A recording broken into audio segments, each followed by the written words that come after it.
that Leisha was entertaining the conversation with a gentleman outside. Also, she told him that a football player was interested in her. Mhm. I believe she's doing that just to get him to react, but that's not healthy.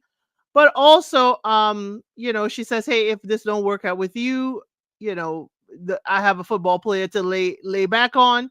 But also, when Reese was talking to another young lady, giving her a dose of that medicine, Leisha reacted and gave the drama, according to Reese. Okay, I'm interested to hear more about Leisha's stance on things, but okay, but it is definitely interesting to find out that exactly what we saw, according to Reese, what we saw coming home from the honeymoon has happened in the wild.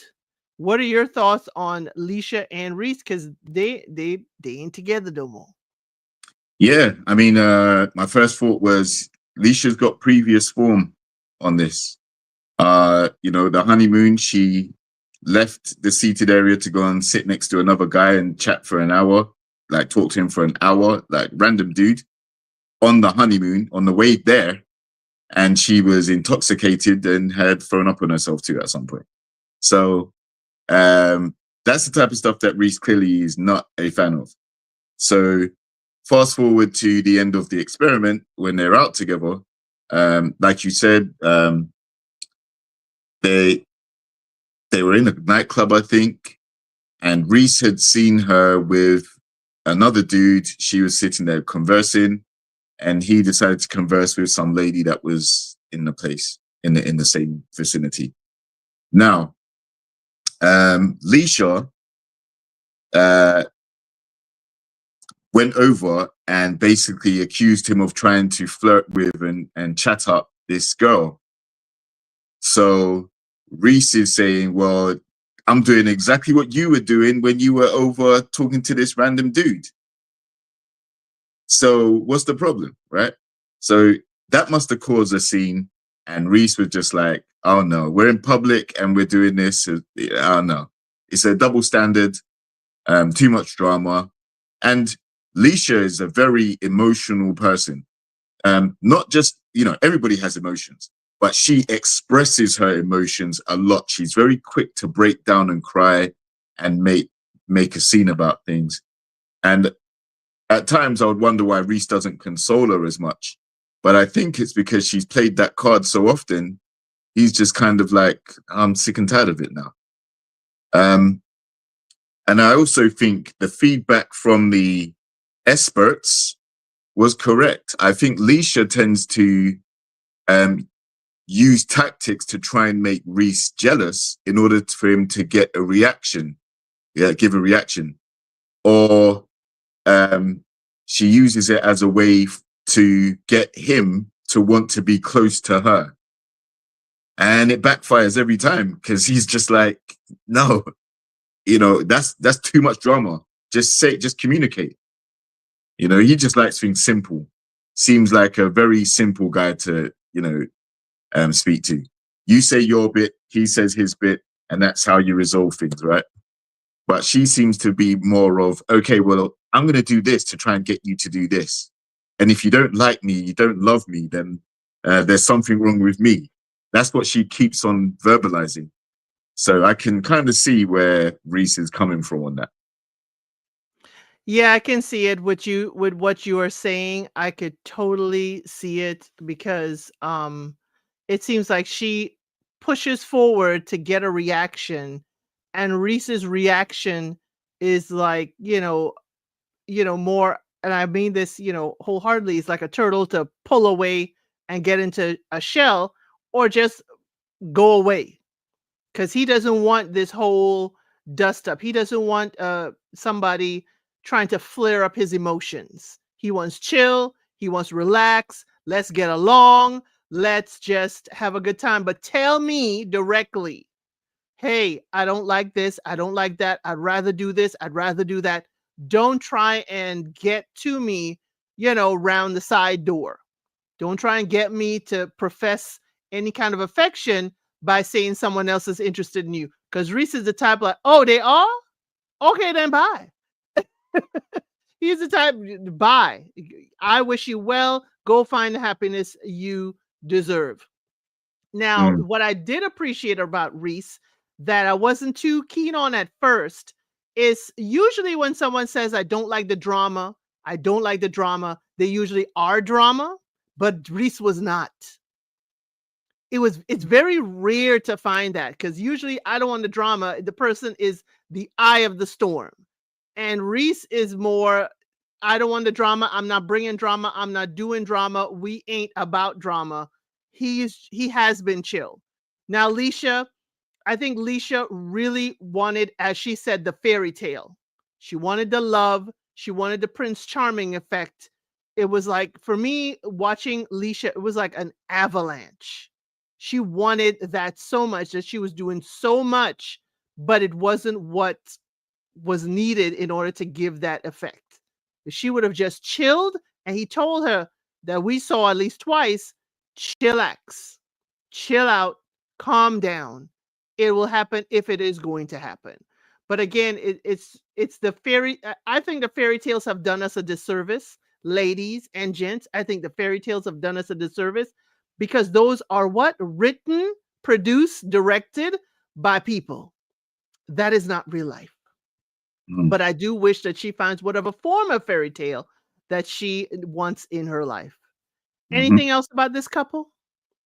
Um, Other than the fact that Reese really was taking his time to say that he loves her, which is the reassurance that she was always looking for the whole time, as if those words are going to change her uncertainty about him. Because there was a level of uncertainty. She was always trying to get him to say it. Um, and because she had arrived at that place before he had. So he wasn't ready to say it until, you know, I guess right at the very end. But still, you know, I think sometimes love isn't enough. And as we saw when they arrived at the dinner party separately, um, Leisha was really taking it very badly that they're no longer together. I think she really had her heart set on leaving there with him. She still clearly has feelings for him. And I think he does have feelings for her, but he just realized a lot sooner it's just not going to work between them. Right. And the sooner you realize, the sooner you can go through the healing process and the sooner you can start a journey to find the person that is right for you. Exactly. Because what would have been worse if he had come to the realization it's not going to work, but stayed with her regardless? Then we would be saying, you know, Reese, you don't like her, set her free. Like, don't play in her face and pretend. You know, if you haven't reached that stage 7 weeks in or whatever it was, and she has, then no need to string her along. If you don't think it's going to work, just be very straightforward and honest, and just politely say it's not going to work. Right. Right. Oh, you mean Reese being calm? That's why they paired him with Grace through couple swap. Yeah, could be. Grace did need a little bit of calm down, just a little bit. Mm, Now, the last couple that made it there, and I don't know why every time I saw them, when I saw them walking up together to give their final vows, all I heard was that old Western music. Dun, dun, dun, dun, dun, dun, dun. I was like, oh no, ladies, we're not slinging today. We are not pew pewing today. But that's what I heard, that's what I felt when those two came together, and they didn't disappoint because y'all, Lee and Leah, Lee went on that this is not for her. She is not going to be with someone who continues to flirt and disrespect. Okay. Leah, though, y'all, Leah came out swinging. Leah let Lee know that she felt managed and not met. She felt managed in that moment. And I'm like, uh-huh, uh-huh. How can I say it? I was shocked that she said it, not that what she felt. And Lee took to real hard what she said about, oh man, of all the things. and Leah said a lot. Of all the things Leah said, that whole managed really, really hit a mark on Lee. And you'll at the final dinner party, the final reunion dinner party, guess what, y'all? Lee changed her blonde locks for brunette locks. And I think it was to push Leah off her square. Because remember, Leah is partial to the brunettes. So I think Lee came in there. I don't think she wants Leah. I think she just came in there to stir up a little bit of stuff with that new hair. What were your thoughts about these ladies? Yeah, that could have been a petty move on Lee's part. You wouldn't put it past her to come in with a brunette look and say, "Huh, this is what you could have had," or like, if I. But at the same time, I do also see your point about the standoff. It literally was like, okay, draw. Like, who's gonna go first? And with the cutting remarks. Now, what I found interesting is I think Leah has a point. There is a huge double standard. Lee does not take accountability for the flirting that she did. She kissed Leisha. Like, I think there was a kiss on the cheek first, and she commented, she said, "Oh, you really want to kiss me on the lips." And Leisha said, "Yes, I do." She said, "Okay, try again." And then they kissed on the lips. That's flirtation. That's inviting someone to kiss you, and that's not your partner, right? Lee tried to really, make out that wasn't a big deal. Oh, no, if you had done it, it would have been a problem because you have stated you're attracted to her. But for me to do it, there's no problem at all because I'm not attracted to her like that. Yes, you were. You don't kiss people that you're not attracted to. And if Leah had done that with anybody else, Lee would have a problem. So should have been skewered. Exactly, she would have thrown a fit. Now I think Lee attempted, because she went first in the vows, she attempted to really dress down Leah and basically say, "Listen, this didn't go how I wanted it to go, and your flirtatious behavior is what caused me to feel this way." So she said no. And then Leah, you could hear her ad-libbing and basically saying, "No, that is it really? That's not true. Nah, I don't believe you." And she's right. It's not believable what Lee was saying. There's too many things that transpired to disprove or dismiss what she was talking about. Leah's vows, on the other hand, were quite accurate. I don't think she made anything up. I don't think she put 2 on 10. She was very spot on with her experience and her feedback. And sometimes the truth hurts. And that's what Lee needs to understand. Leah is speaking from a place of experiencing how you treated her in a relationship. Lee is speaking from a place of being the person doing the treatment and is oblivious to how it makes the other person feel. So, Leah basically said to her, "Listen, I don't think you tried as hard. I don't think you were as open. I think you were too guarded. You kept accusing, you kept finger wagging, finger pointing, almost as if to keep finding fault in Leah at every opportunity. And then there was a lack of intimacy between them. There just was never that spark. I think very late in the experiment, they probably had a quick peck on the cheek in front of everyone. But that was the most we saw, intimate wise with them. And so that's what made it even harder for Leah to accept when Lee and Leisha kissed. How are you going to make your partner wait 7-8 weeks and only receive crumbs, a little peck here and there, when you're quite ready to kiss on the lips Leisha, who doesn't even like women? She's not even interested in you like that. So what was the whole point of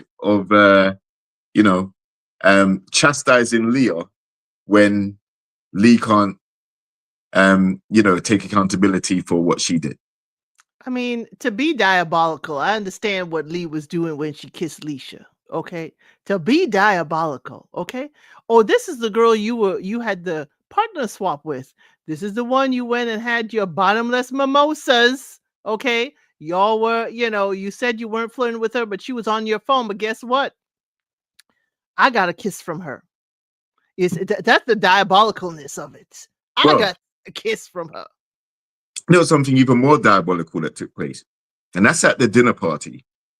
One of the shots that Lee tried to fire in front of everybody, she said, so I just want to be clear, nothing transpired between you and Leisha, did it, on the homestay?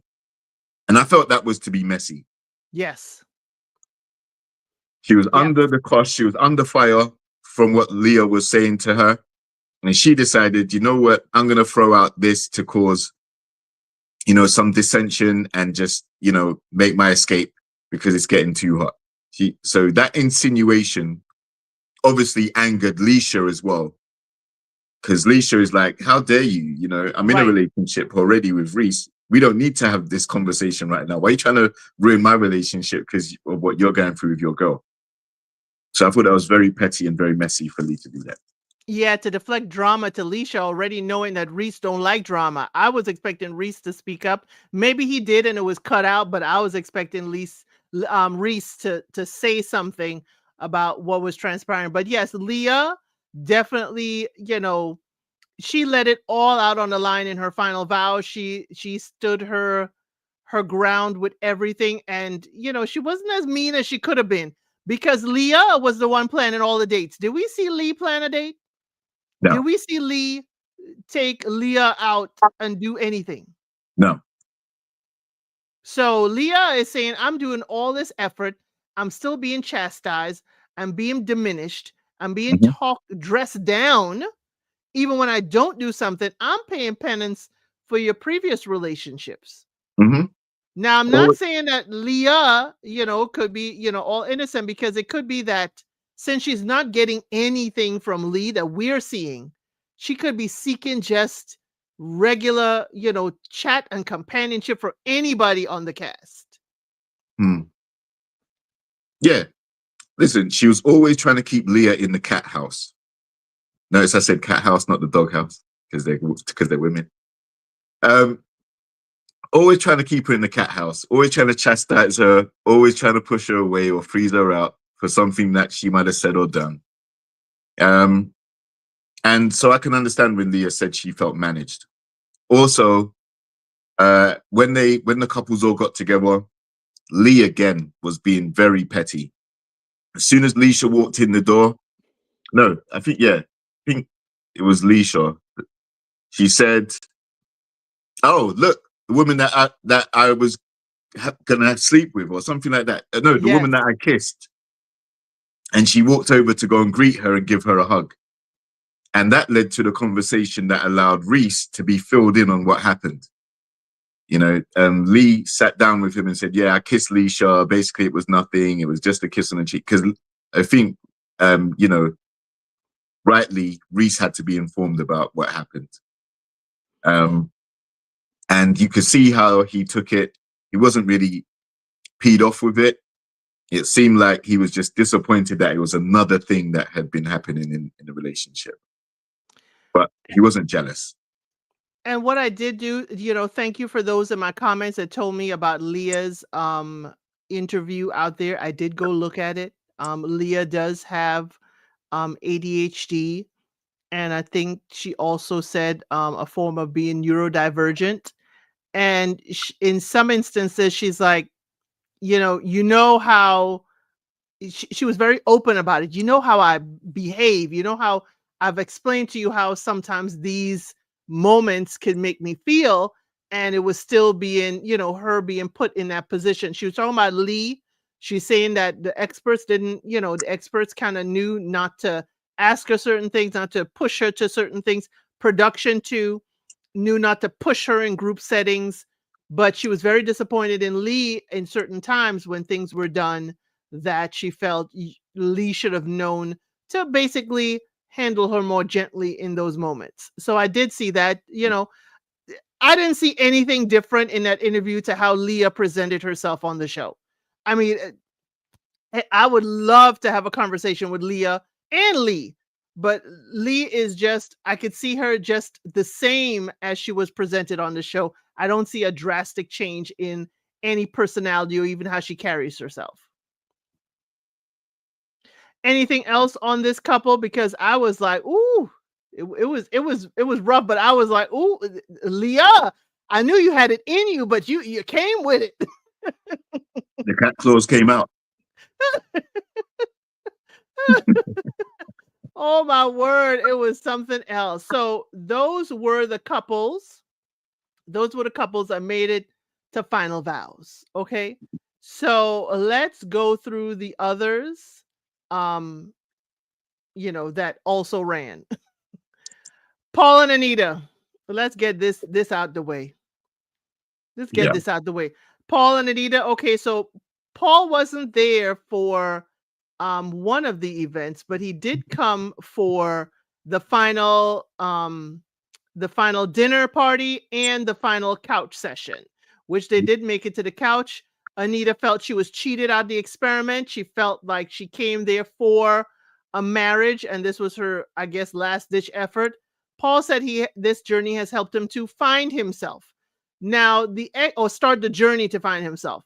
The expert said that is not Anita's job. That is not what you were here for. But I got to tell you, Anita, you said you were disappointed and you felt cheated. Guess what? There's no guarantee in this show. And you know who you really should be setting ablaze? The experts, because they set you up with Paul. So yes, you may be disappointed in Paul, but I would be looking at them like, why would you think? Why would you think this man would be right for me? Is a question I would also ask. But Anita giving Paul all of this, I was like, some of it is a little misdirected. Yes, Paul was a disappointment, but some of this, the experts got to catch some heat. What did you think about Paul and Anita? I think Paul needed to catch as much heat as possible.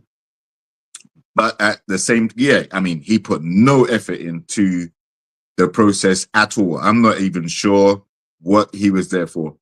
There was nothing that I saw in terms of enthusiasm about the relationship. There was no attraction, no chemistry. Everything was just like, yeah, okay, well, we'll see how it goes. Or, yeah, I don't mind what happens. Easy come, easy go. I'm not really interested.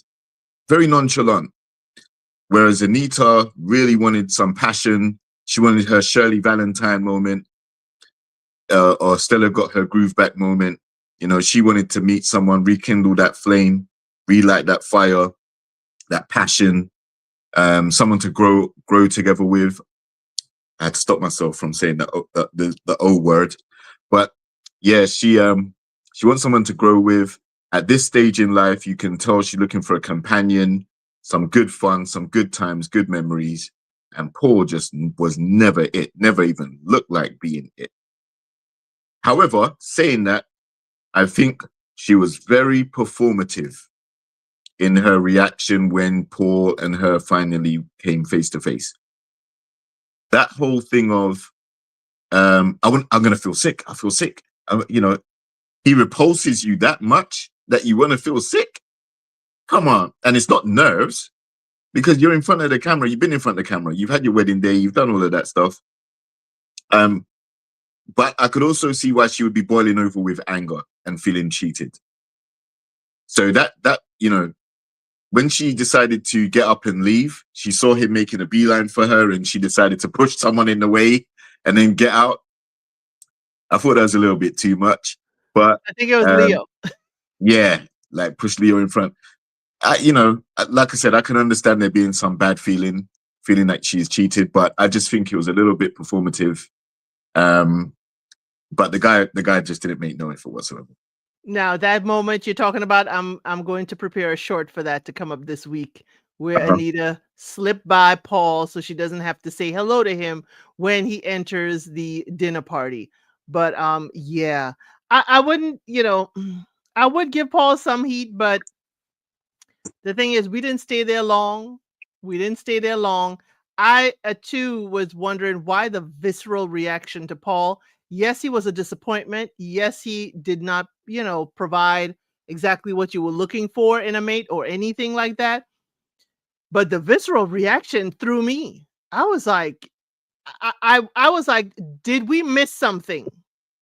Hmm. Because the fight or flight, the flight was, I cannot face this man because something abhorrent happened.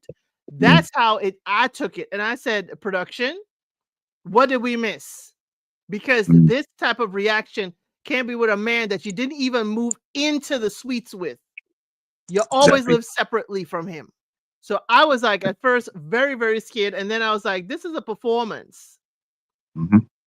And then I was like, then I got disappointed in Anita with that, what I perceived as a performance. Y'all, that doesn't mean she was performing. She could have had a genuine emotional reaction, but I thought it was a lot for a man you haven't seen in months, too. Hmm. I just didn't get it. But y'all, that's Paul and Anita. Anything else you want to say about them? I would say that Paul seemed to have some regret at his behavior on the show, the way he carried on, and that led to him being teared up, like a bit emotional about the situation. I also think he understands that he let Anita down by not giving any effort. Yeah, he did say he's sorry and did feel guilty. And I was, though, you know, should the people who it don't work out feel guilty? Because I was like, you feel, maybe he feels guilty about being dismissive and not paying attention to her. But I just didn't like, it felt to me like, oh, it didn't work out. I feel guilty it didn't work out, when it could have happened to anybody. Yeah, I just think he didn't give it a try, didn't really give it a chance, and that there may be some regret. I think he may have actually missed her, Could and have. yeah, so when he made a beeline for her, I think he was really hoping on an interaction after all this time. But let's face it, it wasn't going to change anything. Their time in the experiment was over anyway. So, Exactly. Exactly. But wish them well. Okay, these y'all are in no particular order, y'all. This isn't just in the order in which I have the thumbnails when I move them around. Who was notably absent?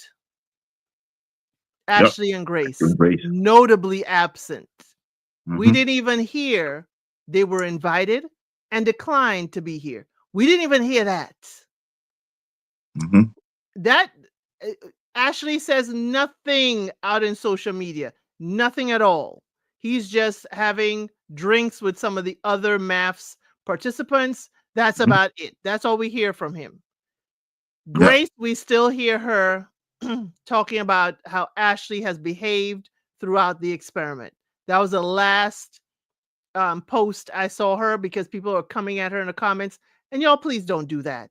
Okay? Please don't do that. If you have something to say, write it in your diary and chuck it in the bin. Don't go on social media to go after someone in their comments. But these two, notably absent. I wonder, is the production crew trying to avoid a lawsuit? What are we doing? Um, there's a thin line between love and hate, and it seemed like that line's been crossed. And I can see where both have their opinions. Grace, I'll start with. Um, you know, she describes herself as a staunch feminist. I think she started off with a mindset that is probably not conducive to the relationship. However, she did warm up to Ashley for a brief moment, then began to finger wag, chastise, tell him off, and the rest is history.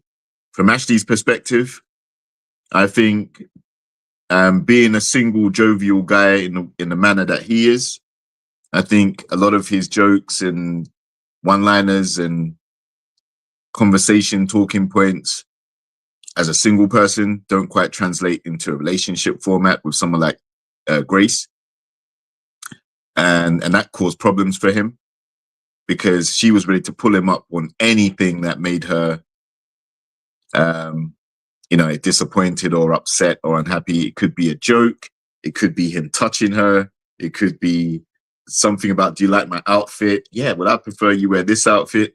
What? You're telling me what to wear and how to dress? That's how she'll go and spin it. So I can see why Ashley wants no parts, because she's pretty much trying to soil his name and ruin his character at every opportunity. Something goes down, she goes to the group and she starts trashing, dumping all over him. And I think that's what led him to get frustrated to the point where he no longer wants to be a part of the show. But also remember, when he would express his frustration, he would not even be supported by the experts. No. So, even though with Ashley, it's like, okay, he could show up there. There's someone that showed up single. Mhm. Ashley didn't even come there. I could understand, because the experts were like, Ashley, you need to do better. You need to listen to her. You need to. No validation of Ashley's feelings at all. Mm. At all. We never heard the experts say, well, not never, I'm being facetious, but we barely heard the experts tell Grace, you need to do better. You need to work on this. You need to do that. We've seen it maybe a couple times, or bring her walls down to let love in. But Yeah. Ashley was always taking the brunt of stuff and always have to be like, whoa, whoa, whoa, whoa, whoa. Let's get the full picture out there. I didn't Mm. just say that to be, a D, as he made a joke about her. Yeah. Everything was chastisement. So I understand Ashley's like, why would I come here? I'd rather go out and have drinks with the cast than come Mhm. in here and y'all paint me in a certain way again. Yeah. So yeah, I can understand why Ashley feels aggrieved. It wasn't until the very last sit down with the experts, where they had them sit down individually, where the experts really listened to him.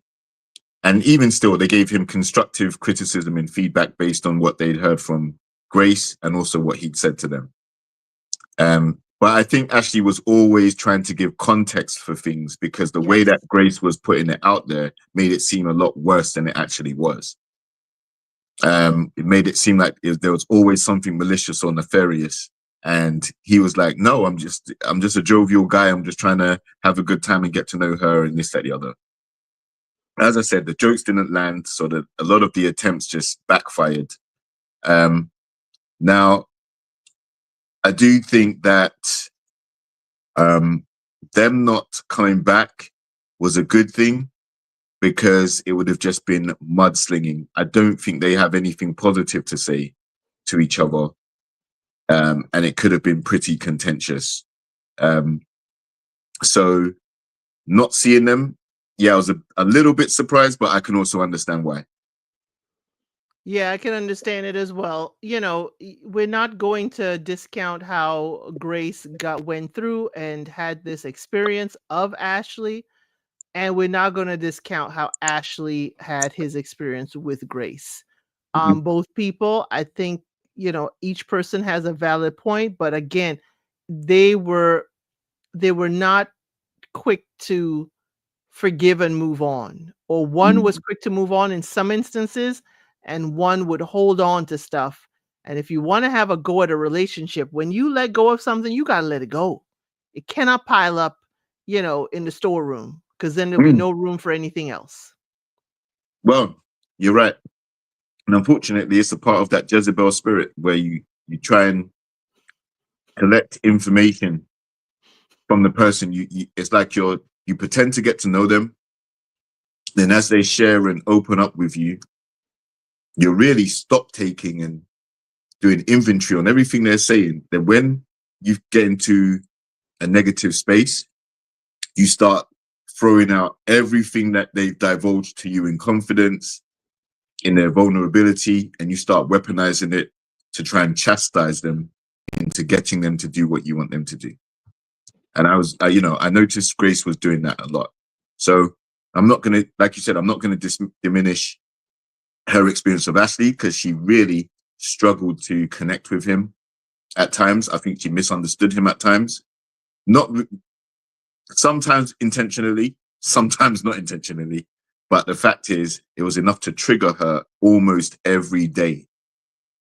And I think Ashley was just sick of being on the defensive all the time, having to walk on eggshells, having to change parts of his personality or suppress it in order to try and maintain the peace or put a smile on her face. And it just never worked. So had to go home. Had to go home, okay? Had to go home. And one couple that, as we're talking about home, one couple that ended things at home, at the homestays, Nellie and Steven. Mhm. Now, what we find out is Steven dropped the kaboom and finally admitted that he was on the dating app. All this time he was, no, no, no, that's not me. I don't know how they have a verified account.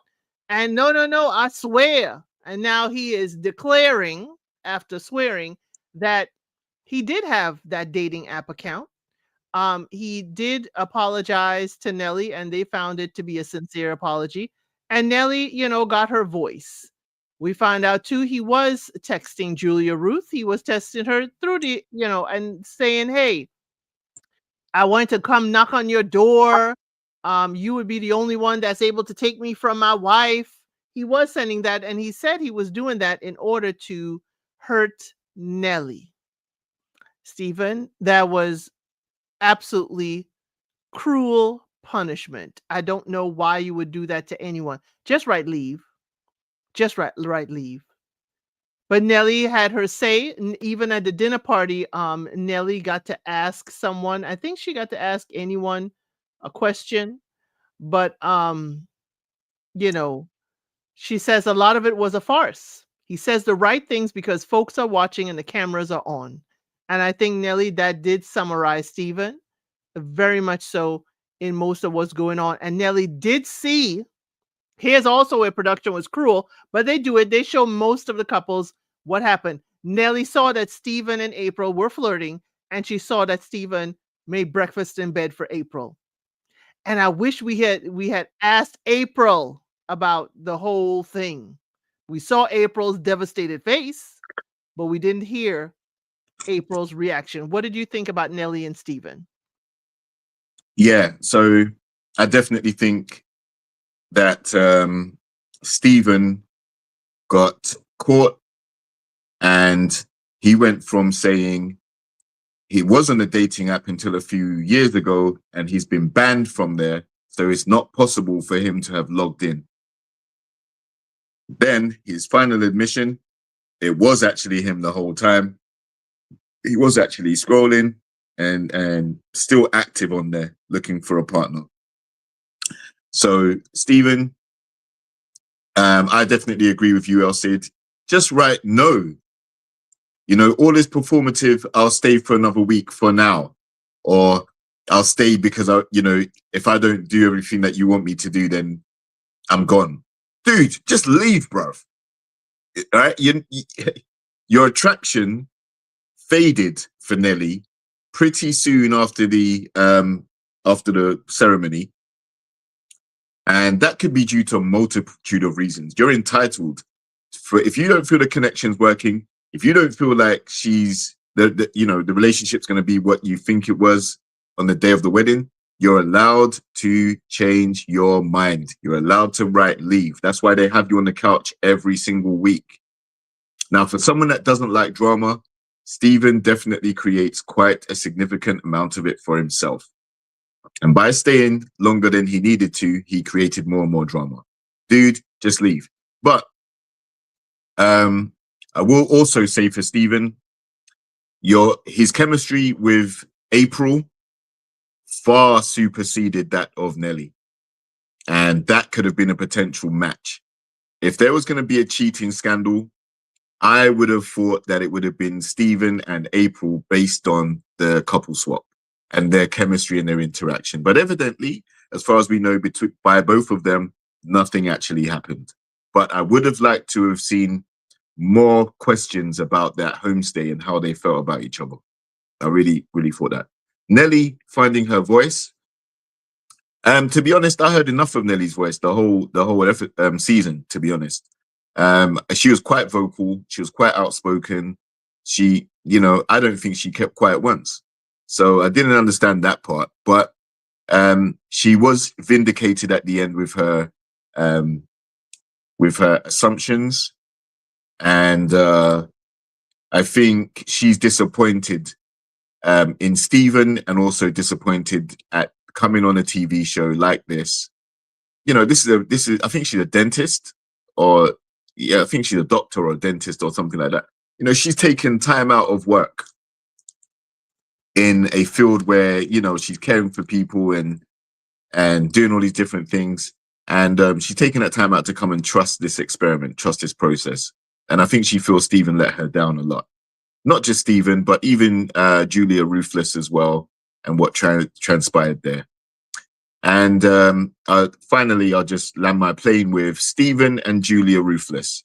Dude, what on earth were you thinking messaging Julia Ruthless? You've seen how messy she is. You've seen how volatile she is.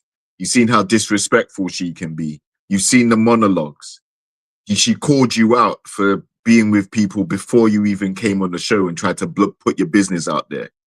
Why on earth did you think that you should be instigating drinks with her?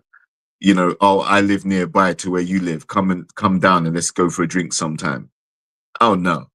Dude, you created your own drama. And if you get with Julia Ruthless, it's going to be even more drama because she loves the trash mess and drama.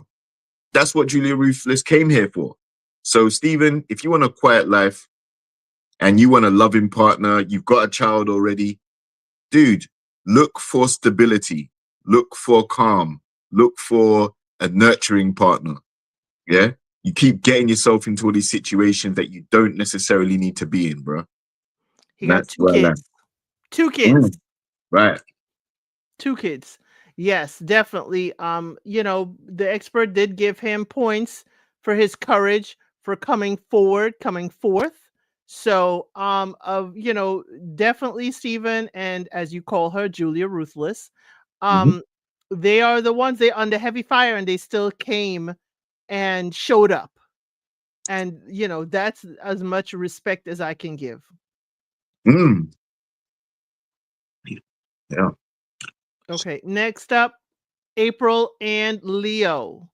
So we find out April and Leo, they ain't about it. They, April was like, I guess the thrill was gone quick after their wedding. Mhm.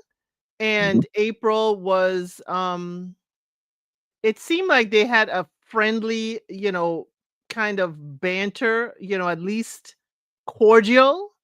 But I was like, something was missing there. I felt that of all the performers, I felt that was performative. I felt that was performative. She said she loves love, she wanted it, and she didn't get that from Leo. I felt I don't know why I felt that was more performative. You take it away. Let me know your thoughts on April and Leo.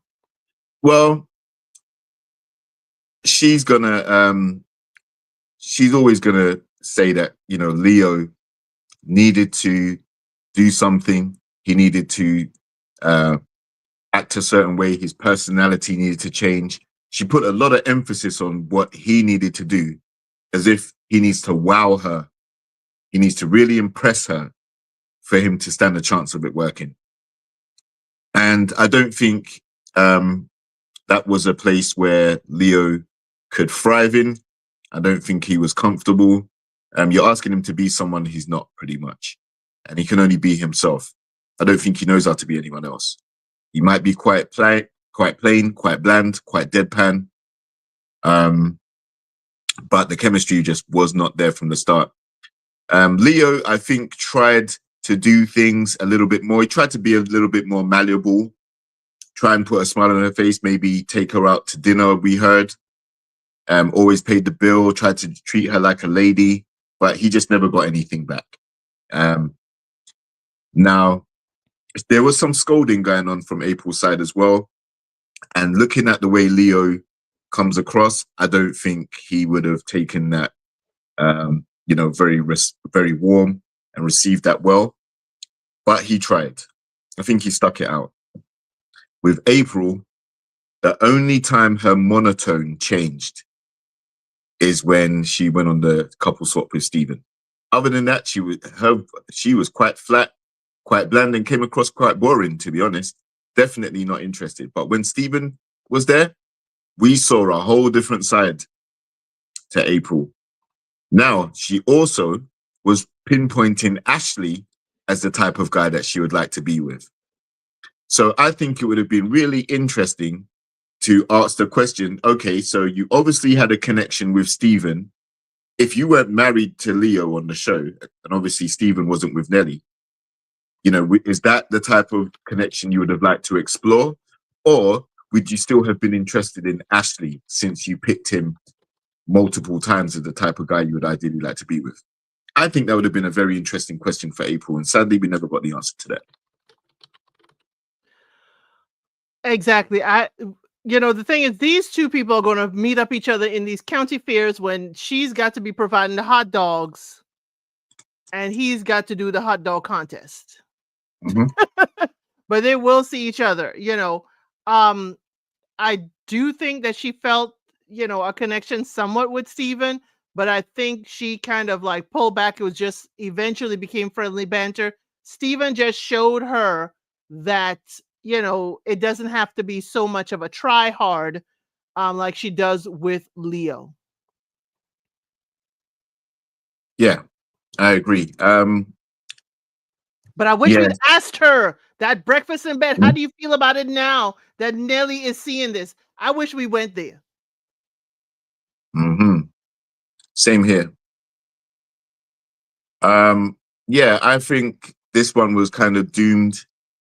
And like I said, it just was a complete contrast to see her relaxed around Stephen, the flirtatious, the banter, whatever you want to call it, laughing at each other's jokes. They seem to get each other. And then, obviously, on the couple swap, not only were her and Stephen in the same vicinity, but Ashley was there too. So you had two possible connections on that couple swap for April in the same room doing the activities, the belly dancing and all that stuff. And I didn't really see that much of a connection with Ashley. It was definitely more for Stephen. So yes, yeah, I think it would have really been interesting to get that question from her. yes, definitely. And because everybody in the chat, do like how you say the name, do like your christen name for this lady. Okay. Next up is Devani and Julia Ruth, fondly known here as named by JRX TV as Julia Ruthless. Okay. Now, what we do find is she went on holiday with Joe and they got matching tattoos, apparently. Until I see it on Joe, I don't know if they do have matching tattoos. It's just what Julia Ruth is saying. And it says, why not? And a question mark. Somehow Dean knew what the tattoos were. Okay. Um, Dean is the one carrying all the bones. So in all of this, Devani did come to the final dinner party, did come to the final, reunion couch session. He did express that he had strong feelings for her. And the experts were like, but y'all were intimate. Y'all were intimate. How do you be intimate with this man and not have feelings? She said she felt a bit of fondness. Fondness. I was struck with that word. How am I just fond of you? Okay. Devani said he was not here just for intimacy. He was here for relationship. Okay. And she stayed because it was some fondness there. And she apologized, but the experts say, hey, that's the worst apology ever. And, they asked, did she ever care about him? And it feels like she never did. That's what it felt like.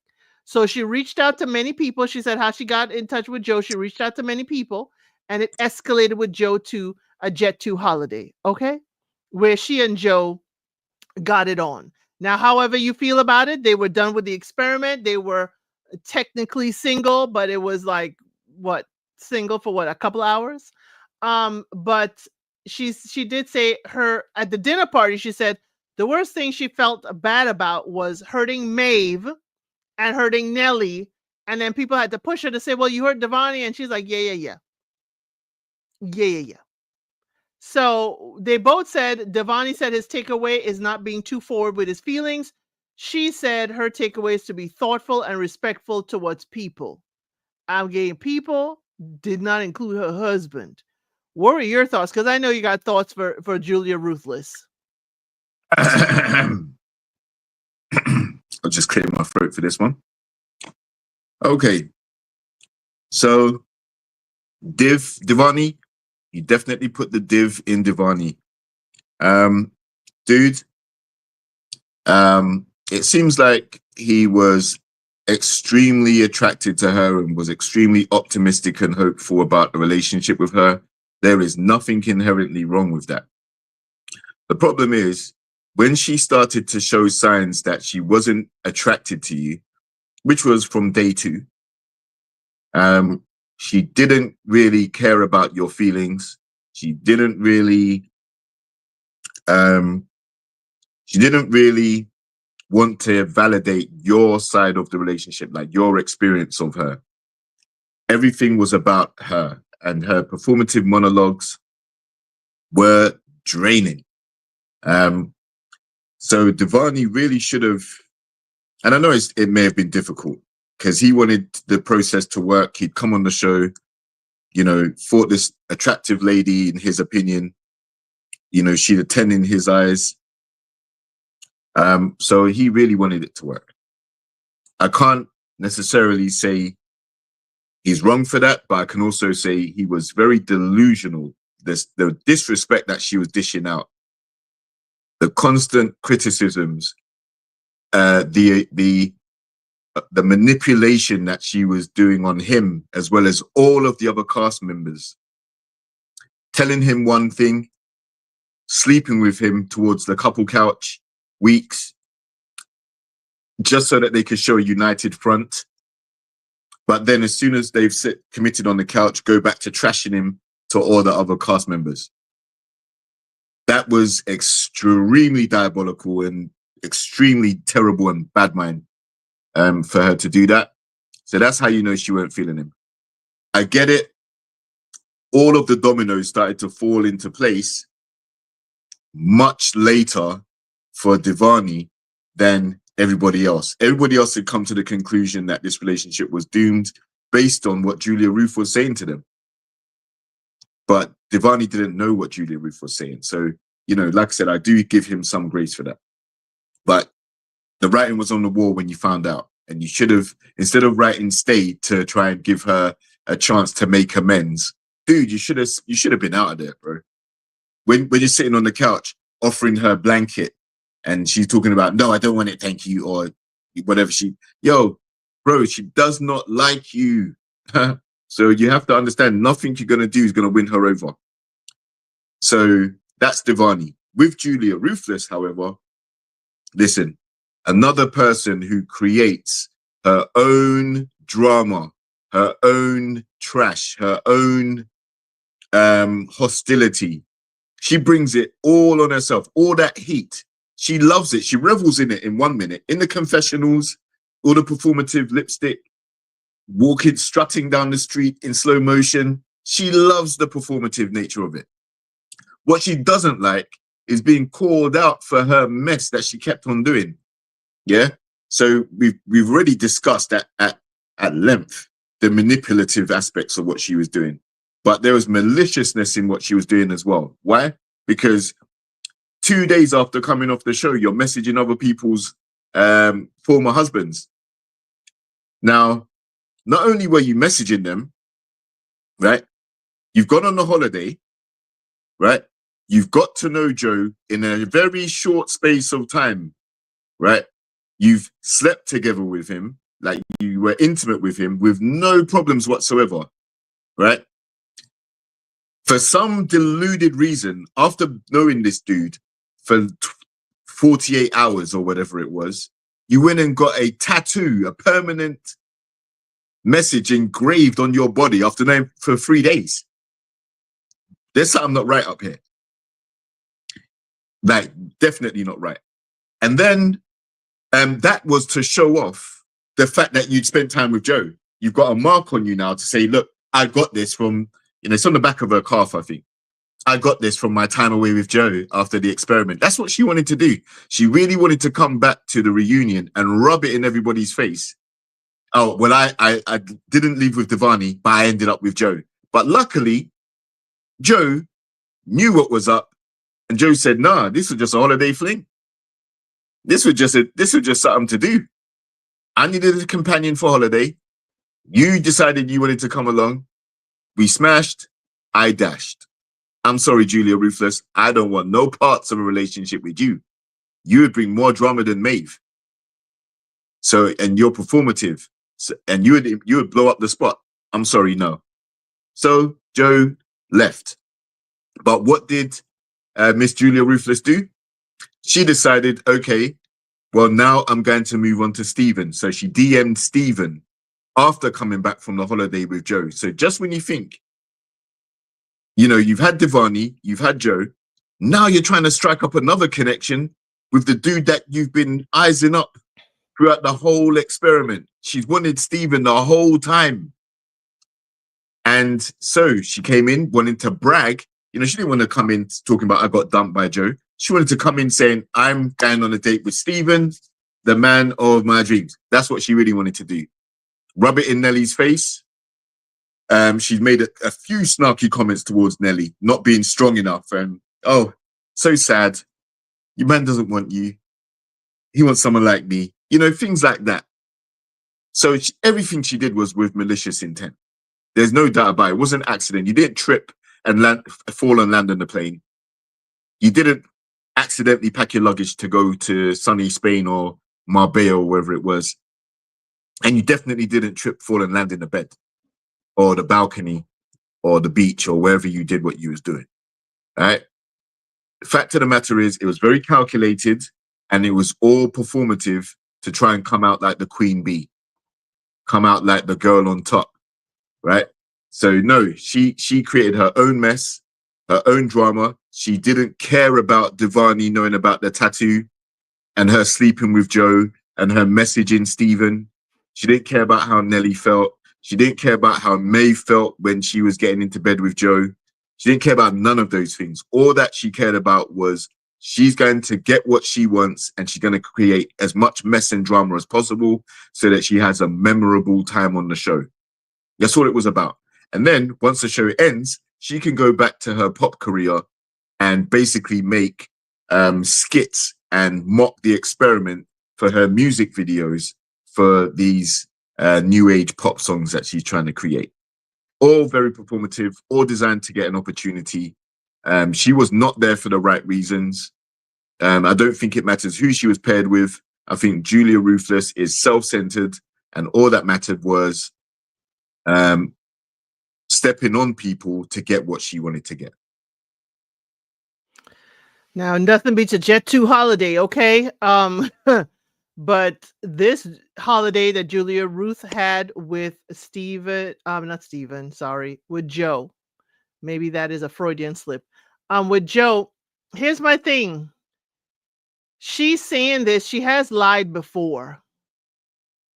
She has lied before. I don't know, did she really go on that holiday? Or was it just a digging at Maeve? That's true. We don't know. We don't know. We don't know if that holiday exists. We have not seen any pictures, photos, footage. Oh, I don't. actually, Maeve said one of her friends saw Joe's Instagram and saw Julia Ruth's Instagram, and they were both in the same location at the same time. And that's how they came to the conclusion that they were together. Okay, I haven't seen both Instagrams. So, yeah. Okay, yeah. The matching tattoos, yes, it was too much, Tracy. It was way, way too much. I mean, and here's the thing. This has all now eclipsed her previous assessment of Devani's behavior of yelling and shouting at her. This behavior now has eclipsed, and everybody's kind of like, oh my gosh, poor Devani. And I'm like, we have to also keep it balanced. The thing is, Devani, has some behavioral stuff that got kind of like pushed to the side because of how much Julia Ruth is just in our face about Stephen. And then even though she's saying Stephen, I wonder if Steven was to hurt Nelly. Also, maybe Steven is her preference. But if we go in on holiday with Joe, here's another thing. Is Joe and Steven more your aesthetic? Is that more the gentleman you wish to be with? Is that more your dating history? Because what I find with Julia Ruth is that she's saying this about Devani, but now we're swimming in the dating pool of the show. Is it that, as you said, Jr., is it that she wanted to snag somebody's husband and come back at the reunion dinner on somebody else's arm? And it was possibly Joe. Maybe Joe is her first preference, even though she said Steven all the time. Maybe Joe is her first preference, and Joe's like, I ain't coming back there. Okay, I ain't coming back there. And then maybe, it was like, okay, well, maybe Steven wanted to do drinks. Maybe we could pull this off. Now, do we have proof he was yelling at her? We don't have proof, but we do have Devani, who admitted that he did elevate his voice. So if Devani is saying yes, he did, and he did not deny it, I'm going to say that. But I'm with you, Tracy. We have no evidence of that. And because of her behavior, now we kind of not believing some of the stuff she said earlier on. And it's okay if Devani is not your type. It's okay if Joe or Steven are more your type. That's okay. That is okay. But to deal with it in this manner is not appropriate. Because again, even with all of the yelling and all of the toxic behavior she told us with Devani, he kept his mouth shut. He took all the hits early on where she's not attracted to him. They ain't having no intimacy. He can't come close to her with a 10-foot pole. We have all that kind of stuff with her talking about Devani. And then here it comes out that, yes, it was happening. And now the veil has been lifted. And when the veil is lifted, she has gone, put 10 on 20 and kept on moving along. So my thing is, and my question is to kind of humanize her a little bit. Okay, to humanize her just a little bit, y'all. What does this tell me about Julia Ruth's self-esteem if she's going from Devani to Joe and then trying to hop the lily pad to Steven? I think it's in the gutter. It's in the bin. Because why would you, even in dating, why would you even put yourself in this position in this intertwined group? Why would you be in an intertwined group dating? But then I'm thinking about it. It could be, remember what she said about her dancing village, her dancing community, that people just date amongst each other. So maybe in her mind, it's not a thing. But I just couldn't be in the same somebody, their ex-husband from the show. I couldn't do it. See, the problem that she would have faced if Joe had turned up at the reunion is she would have been there with 3 guys that she's been either attracted to or intimate with in some capacity. It would have been crazy. All right. All before the show's ended. And part of me thinks there is a chance that Steven and Joe just saw her as a pass around. Like, because I don't understand why Steven, after even hearing that she's just come back from holiday with Joe, I'm quite sure she would have said, I've just come back from sunny Spain with Joe and it didn't work out. He's such a dirtbag. He used me. Oh, he's a dog. Nelly was right. Sorry, Maeve was right. And then she tried to cry onto Steven's shoulder and Steven was just like, okay, well, let's go out for a drink. And he's probably thinking, yeah, I can probably hit and quit, really. He ain't thinking about no relationship with her.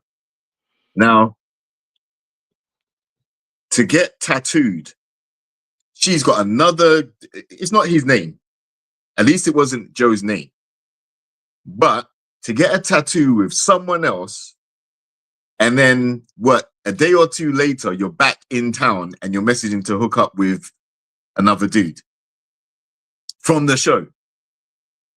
I don't think she has a self-esteem problem as it being low. I think her chest is too high. I think her self-esteem is through the roofless. I think she is so into her, like, I can't say the exact terminology I want to use, But I think she's so self-centered. She literally thinks that she can do all of these things and she's above everybody else and she's above reproach. The only time she gets rattled is when the group don't align with the manipulation that she tried to perform. When they start calling her out for who she is, whether it's Lee calling her out, Maeve calling her out, Nelly calling her out, Rebecca calling her out, those were the ones that were more vocal from the women. But Bailey as well, Ashley as well.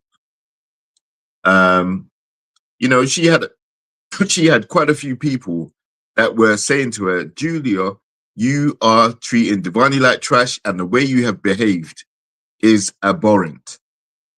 And she is more concerned about what they think rather than what Devani thinks or really what the experts think. She never had an attraction to Devani from the start. So that's why I think she diminishes him.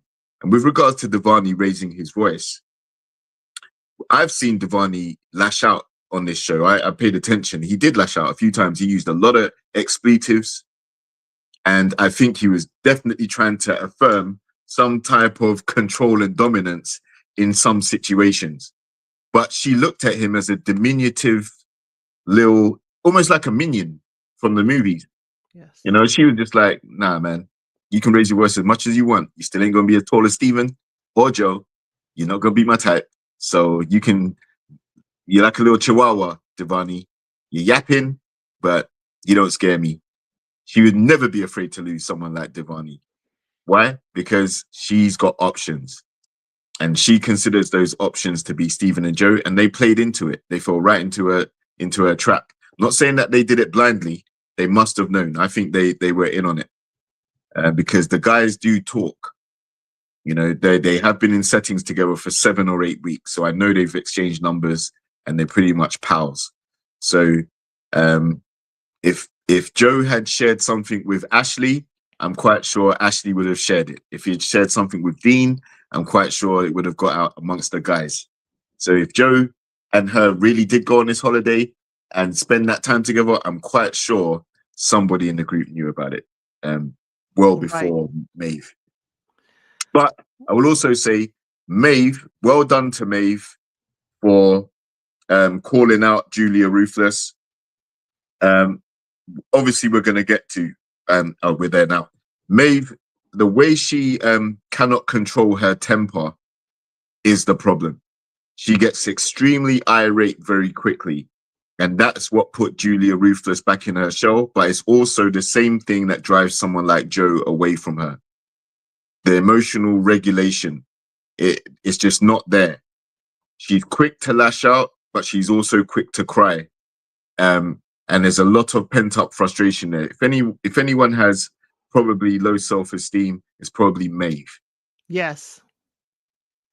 When they were at the dinner, okay?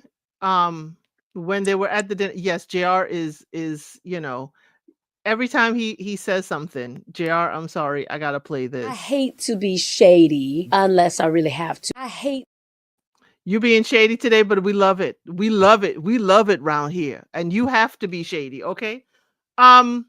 Maeve, when this week Maeve again showed up alone, Joe declined the invitation, okay? And you know, at first during the show I was like, okay, Joe, you don't have to be dealing with all of this. You have passing of a prominent member of your family, his grandfather. But now in the going to holiday with Julia Ruth and all that stuff, Joe, your entire slip, your entire backside is showing. I'm sorry. At the dinner party though, Maeve was, trying to talk to Julia Ruth and go at her and go at it. And Julia Ruth is just sitting there doing exactly what my hand gestures are, just sitting there and throwing her hands up closer to her face, like, yeah, whatever, I don't mind. And Maeve just lost it. Maeve screamed at her, don't do that, did it? Explanatives. It was wild. And the thing is, again, I would say just like Anita, Maeve, you have all this pent up and Joe is not there. And now you're giving it to Julia Ruth. It was, some of it is not totally her fault, but she deserves some heat, but not all the heat. But at the end, at the final commitment ceremony, Maeve did apologize to Julia Ruth for taking it all out on her, knowing that Joe bears partial responsibility for this. But my thing is that right there, Maeve's frustration and flare up and just the profanity. I was like, even if you were not doing the dirt like Joe, it's a lot. Mm. It's a lot. So now I kind of understand in the beginning in their honeymoon when Joe was like, we gonna need to reel this back a bit. We gonna need to handle this a little bit better. I just found that Maeve just was a little too much for me at the dinner Mm. party. And then by the time she thought about it, she cooled down by the time the commitment ceremony. But by the time you cool down, you done incinerated everything. Mm. I just, for me, the whole Maeve is just a little too much. I think Maeve's frustration with Julia Ruthless is that when Maeve and Joe, just like all the rest of the couples, were going through their ups and downs, I think they would lean into each other to share their experience, share their emotions, and they would confide in each other to some degree. And they weren't, I don't think there were cliques, but I think there were some people who obviously got on better than others and were more supportive or being a friend at those times.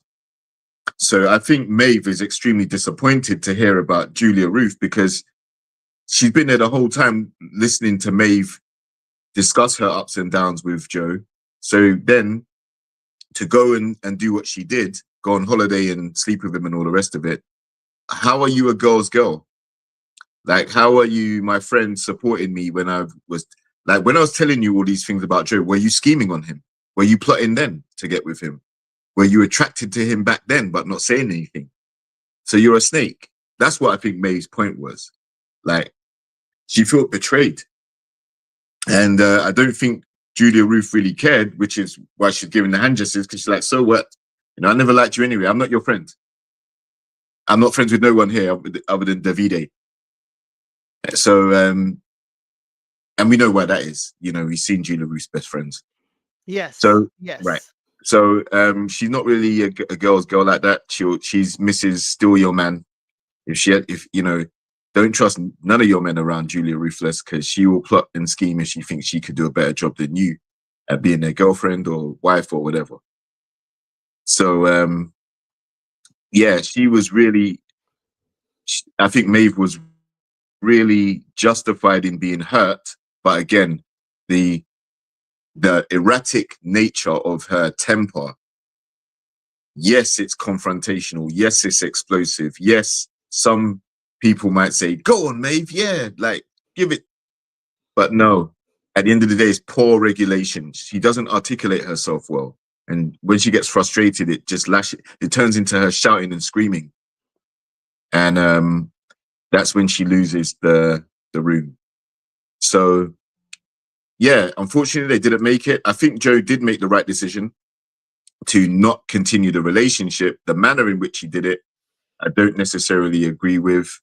You know, I understand the bereavement of his relative. We've discussed that before. I don't think he was given much empathy or much care about how he may be feeling about that bereavement and how it may be impacting his decision making in the relationship.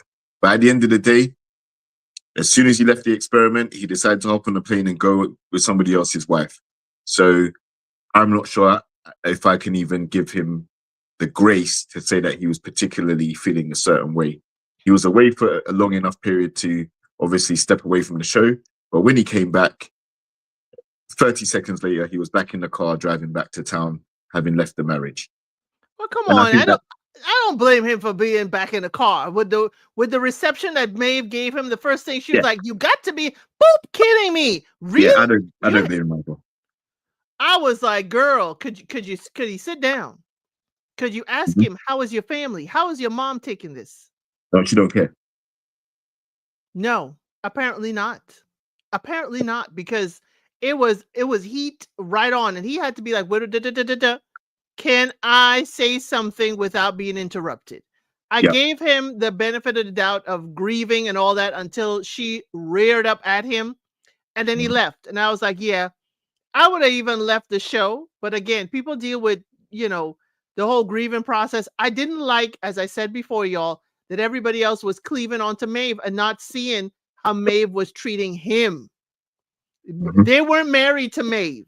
And I'm not saying Yeah. there's Maeve treating him as an excuse for Joe. Joe, after the fact, y'all could feel however y'all felt.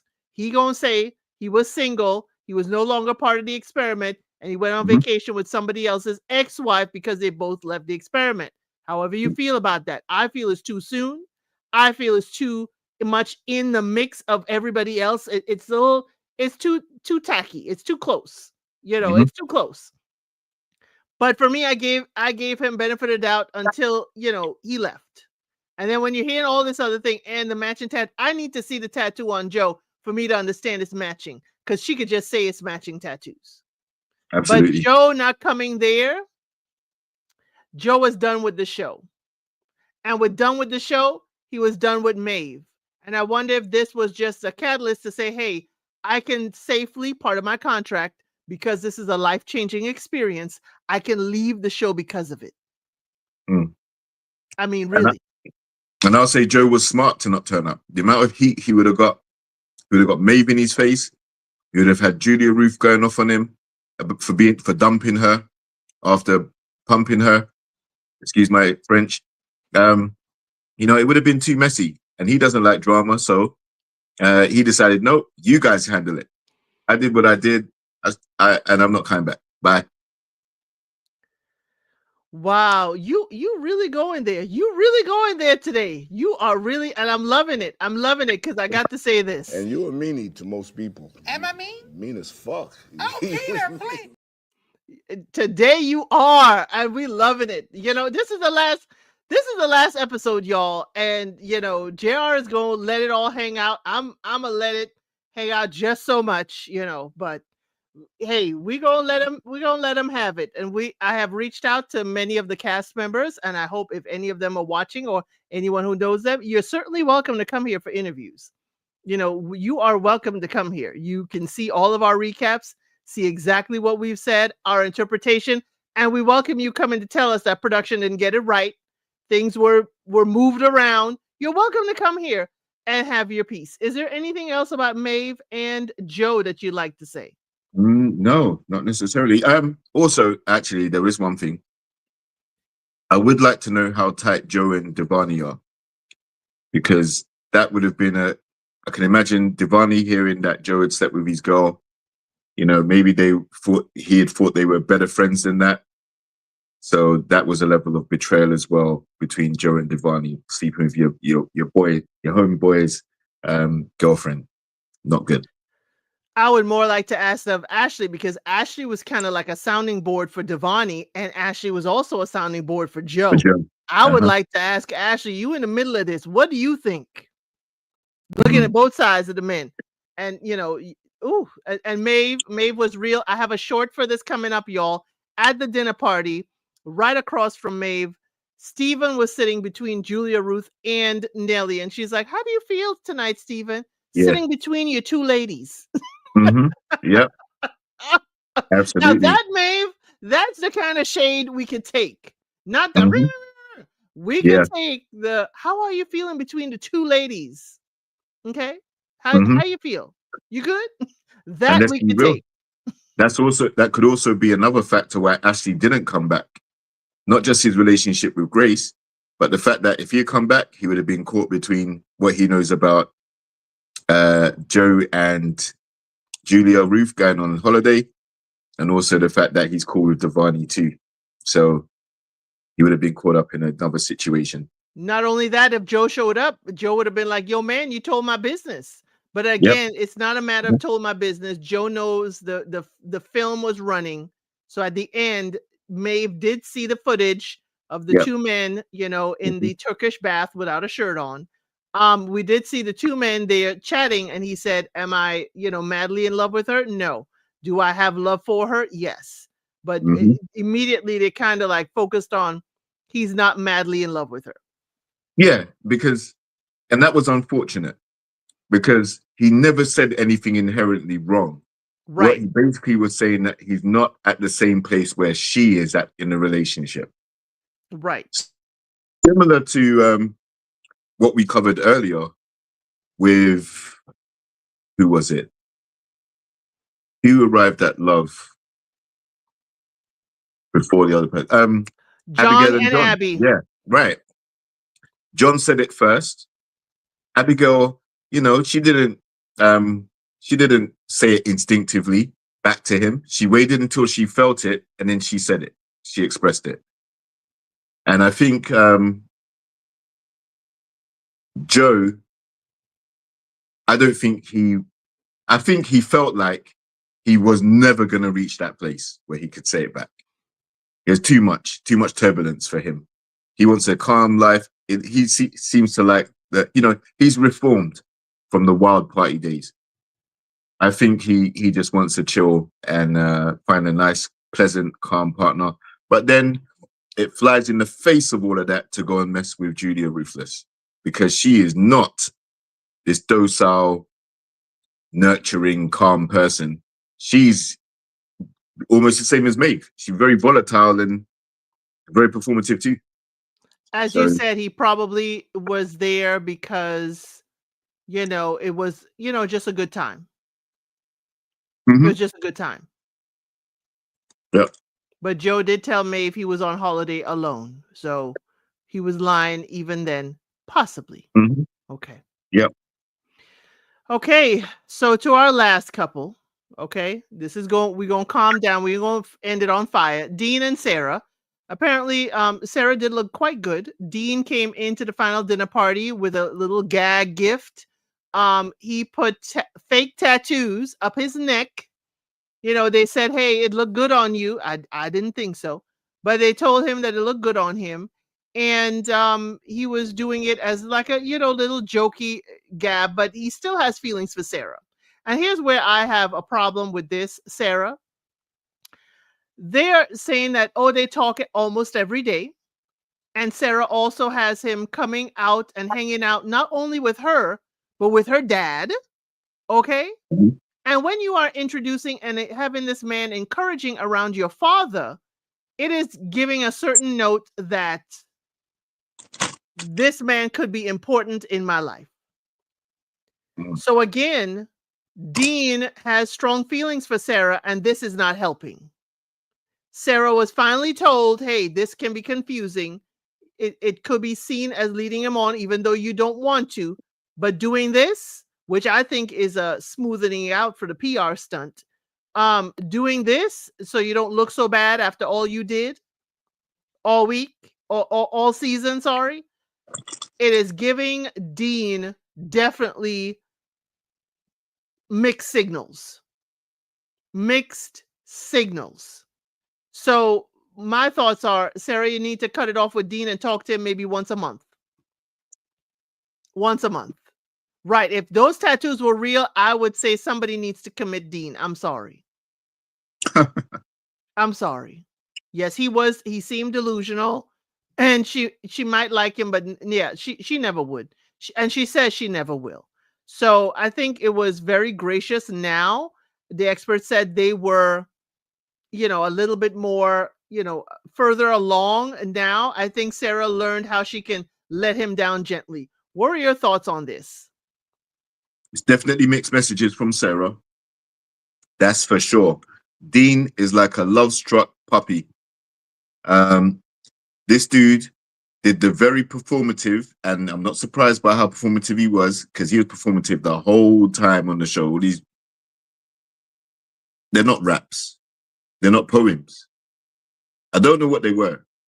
They were like positive monologues, and it was embarrassing for her. She was like cringing, covering her face, and she really didn't like all of that stuff. He didn't know how to read the room. And then to come back to the reunion with the fake neck tats, I think it was to say, oh well, do you like me now that I've got some tattoos, Sarah? Dude, you've been talking to her the whole time. She knows you ain't got no neck tattoos. You haven't missed a beat with her. You've still been talking, and I do agree. I think Sarah is basically keeping him hanging on a string. She said herself she would never find him attractive. She definitely said that her type is more like a Joe type of guy. Dean was too overweight and personality-wise just wasn't a match. She couldn't do it, but yet she still slept with him. You know, and that can give someone false hope, especially when they like you so much, they like you a lot. You know, so she kept breadcrumbing him, but ultimately she knows she doesn't like him. She wants to not get the villain edit. She's been reprimanded for how she treated him. So to kind of show that she's a nice person, she's kept him around. But fact of the matter is, it is mixed messages. And Dean is delusional. Let's be real. I mean, yes, she is giving you mixed messages, but dude, how many times does she has to push you away or reject your advances before you come to the realization that she just doesn't feel you? The other thing is, I did see on socials that our boy Ashley met up with her, with Sarah. Yes. And they went for a 10-mile walk. Yes. And some drinks. Now, I can't imagine going on a 10-mile walk with someone that I'm not attracted to in some way or don't have a connection with, but 10 miles is a long walk. What were you talking about? You know, is there a connection there? Are we possibly going to hear some romance between Ashley and Sarah? Now, did they do it, or are they part of a walking club? Come on now. Can we? No. Was it just the two of them? Or was this a walking club? It's both. It's a walking club between the two of them. Only them two are invited. No. Oh, socials. Oh, no. Don't tell me that. Don't tell me that. You keep coming with these socials, girl. So here's this question. Why did Sarah get so much hate for not finding Dean attractive when Julia Ruthless never got that much hate for not finding Devani attractive? I think Julia Ruth, though, got a lot of flack because not only she's saying I think she got more flack than Sarah. But saying, Julia Ruth, what she did was she was actively being intimate with Devani and she was trying to tarnish his image with the group. So she got a lot more heat than Sarah did. Sarah got the heat for saying, he's not my type and not speaking up to say, I don't like the raps, I don't like this, and I don't like that. Sarah didn't want to seem so off-putting, but Sarah was telling everybody she didn't like Dean and not telling Dean. How do you're fine. You're fine. I'm like, girl, I'm trying to stick with what they show me on the screen. I'm trying to stick that there is love. You telling me that Kia and Davide, and now you're telling me Rebecca and Bailey, girl. Then we only have Abby and John. They're both true. They're both of those couples are not together anymore. Apparently, yeah. But they made it on to the end of the show, and that's all we're discussing. You know, right now, as of now, they may not be together. We don't know. But there is a difference between Sarah and Dean and Devani and Julia Ruth. Dean was cringe. And Sarah, she did let him know that she wasn't feeling him. She did also let the group know and the experts. But, the way she did it at times was just not cool. But what she didn't do was manipulate the rest of the group to believe one thing and then be telling Dean something else completely different. Whereas Julia Ruthless was performative, manipulative, and deliberately evasive to try and omit certain things in order to get to the end goal, which was somebody else's husband. Where I don't think Sarah was outright plotting to get somebody else's husband, whereas Julia Ruthless was. Really? I thought Sarah was saying that, Ashley was more her speed. She did say. Yeah, but she wasn't plotting to get him, though. Not she didn't that we make saw. A concerted effort. Yeah, no, exactly. She didn't. April did more of a concerted effort than Sarah.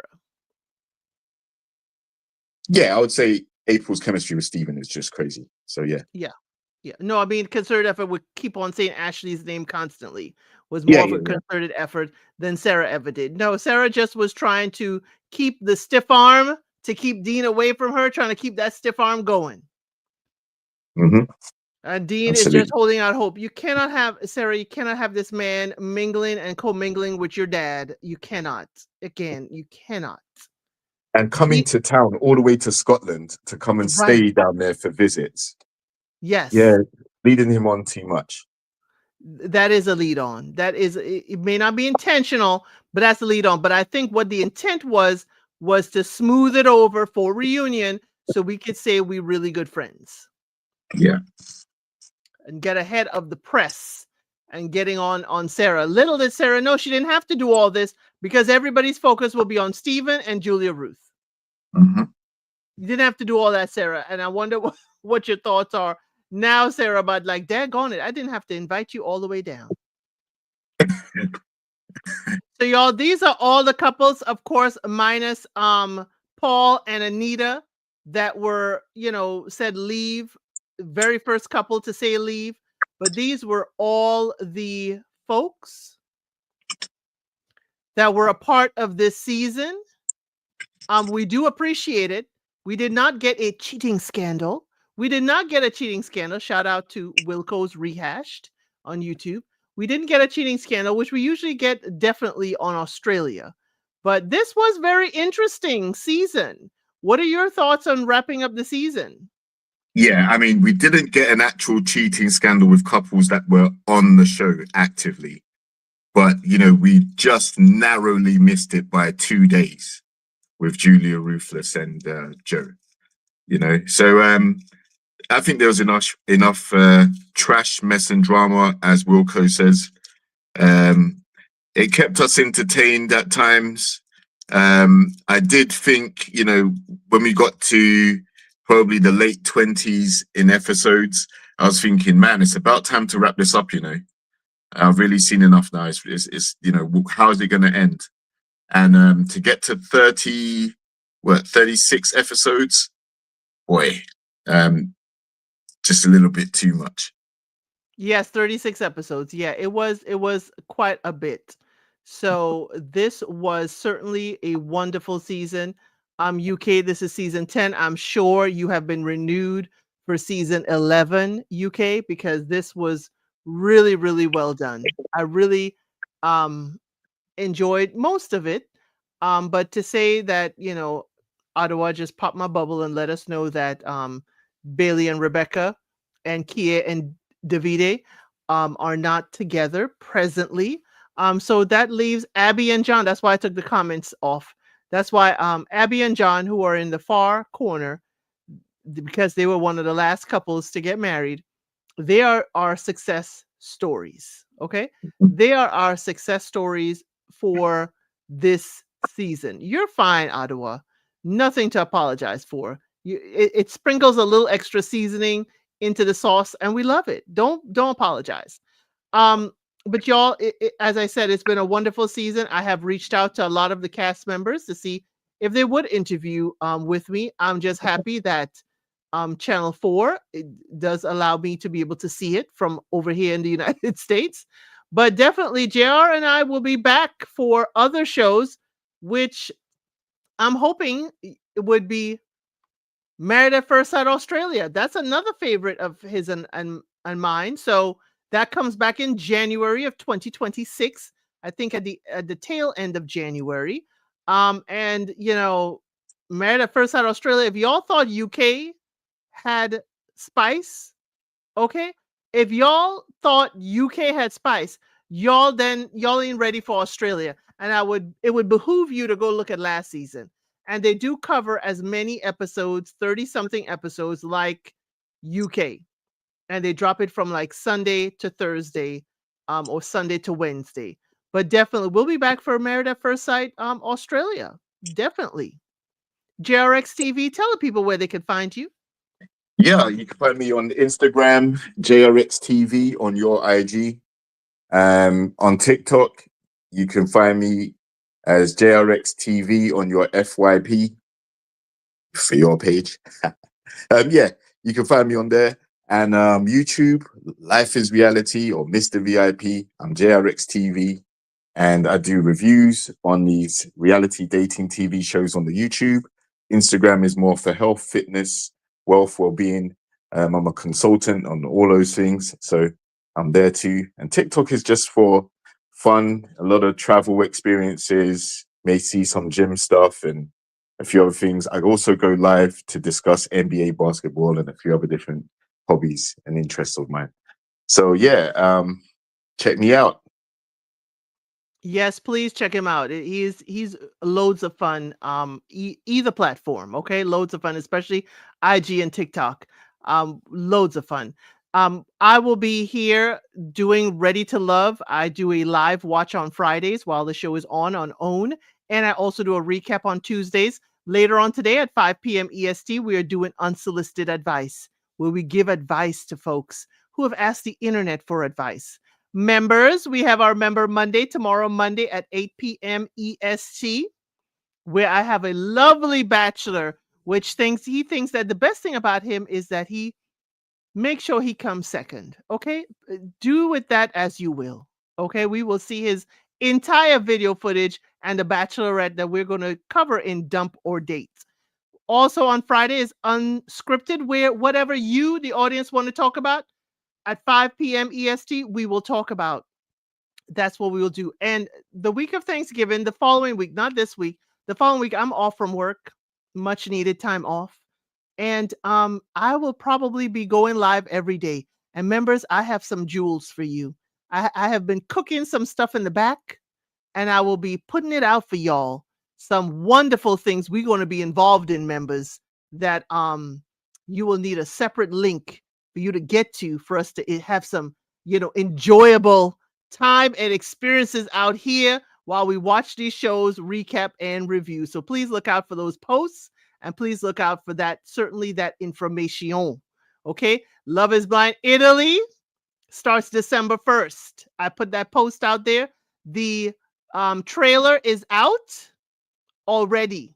And the fact that they are not showing us a whole lot of the after the pods tell me it's going to be a whole lot of spice, going to be a whole lot of wild behavior. Okay, it is going to be Love is Blind Italy. December 1st, I'll be releasing recaps throughout the week, and then we will be doing a weekly live. And of course, we will watch the reunion live together. Okay, I thank you all for being here. Make sure you hit that like on the way out. And as I always say, I will see you on the next